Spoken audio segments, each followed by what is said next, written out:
ಈಗ ಮೇನ್ಲಿ ಇಂಡಸ್ಟ್ರಿಗೆ ಬರ್ಬೇಕು ಅಂತ ಅನ್ಸಿದ್ ಯಾಕೆ, ರೀಸನ್ ಏನು ಅಂತ? ನಾನು ಸಖತ್ ಆಸೆ ಒಂದು ಡೈರೆಕ್ಟರ್ ಆಗಬೇಕು ಅಂತ. ಓಕೆ, ಯಾವ ಚಿಕ್ಕ ವಯಸ್ಸಿಂದ? ಚಿಕ್ಕ ವಯಸ್ಸಿಂದ ಡೈರೆಕ್ಟ್ ಮಾಡಲೇಬೇಕು ಅಂದ್ಬಿಟ್ಟು ಸಖತ್ ಇಷ್ಟ. ಸರಿ ಆಯಿತು, ನಾನು ಕತೆ ಎಲ್ಲ ಬರೋದು, ನಾನು ಮಾಮೂಲಿ ವ್ಯವಸಾಯ ಮಾಡಿಕೊಂಡು ರೇಷ್ಮೆ ಎಲ್ಲ ಬೆಳ್ಕೊಂಡು ಟ್ಯಾಕ್ಟ್ರ್ ಇತ್ತು ಓಡಿಸ್ಕೊಂಡಿದ್ದೆ. ಸರಿ ಆಯ್ತು ಅಂತ ನಮ್ಮ ಅಪ್ಪನಿಗೆ ಒಂದು ಕತೆ ಬರೆದೆ ಹೇಳ್ದೆ. ನಮ್ಮಪ್ಪ ಏನು ಮಾಡ್ತಾರೆ, ನಮ್ಮ ಅಪ್ಪನಿಗೆ ಸ್ವಲ್ಪ ಕೋಪ ಜಾಸ್ತಿ. ನಮ್ಮಪ್ಪ ಇದೇ ಥರ ಹೇಳ್ದು, ಬೋಳಿ ಮಗನೇ ಹೋಗ, ಹಸ ಹಿಡ್ಕೊಂಡು ಕಟ್ಟಾಕ್ಬಿಟ್ಟು ಬಾ ಹೊಲ್ತಾಗೆ, ಉದ್ದಾಗ ಹಗ್ಗ ಹಾಕ್ಬಿಟ್ಟು ಹೊಟ್ಟೆ ಮೇಯ್ಕೋತಾರೆ, ಯಾವ ಸಿನಿಮಾ ಮಾಡಿ ಅಂತ ಬೈದರು. ಸರಿ ಅಂತ 2-3 ಸಲ ಹಿಂಗೆ ಅಂತ ಬೈದರು. ನಾನೇನು ಮಾಡಿದೆ, 2015-16 ಮನೆ ಬಿಟ್ಟು ಬಂದೆ. ಒಂದು 5-6 ತಿಂಗಳು ನನ್ನ ಫ್ರೆಂಡ್ ಒಬ್ಬ ಜಗದೀಶ ಅಂತ ಇದ್ದ, ಅವ್ರ ಮನೇಲಿ ಒಂದು 4-5 ಅವ್ನ ರೂಮಲ್ಲಿ 4-5 ತಿಂಗಳಿದ್ದೆ. ಮತ್ತೆ ಕರ್ಸ್ಕೊಂಡ್ರು ಅವರು ನಮ್ಮ ಮನೇಲೇ ಬಾ ಅಂತ.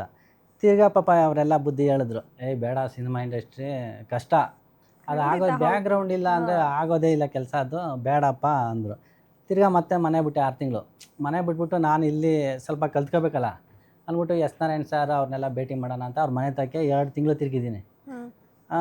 ಹೋಗಿ ಅವ್ರ ಮನೆ ಕಾಂಪೌಂಡ್ ಅಲ್ಲೇ ನಿಂತ್ಕೊಂಡು ಒಂದಿನ ಸಿಕ್ಕಿದ್ರು 2 ತಿಂಗಳಾದಮೇಲೆ. ಇಲ್ಲಪ್ಪ, ನಾವು ಆ ಥರ ಸಿನಿಮಾಗೆ ಏನು ಮಾಡ್ತಾಯಿಲ್ಲ ಅಂದ್ಬಿಟ್ಟು ಒಳಿ ಕೊಟ್ಟಿದ್ರು. ಅವ್ರಿಗೆ ನಮ್ಮಂಥವ್ರು ಪಾಪ, ಅವ್ರಿಗೆ ಅಂದರೆ ನಮ್ಮಂಥವ್ರು 100-6 ಜನ ಬ್ಯುಸಿ ಇರ್ತಾರೆ ಅವರು. ನಾವ್ಯಾರು, ನಮ್ಮಂಥ 100-6 ಜನ ಹೋಗ್ತಾರೆ ಬರ್ತಾರೆ.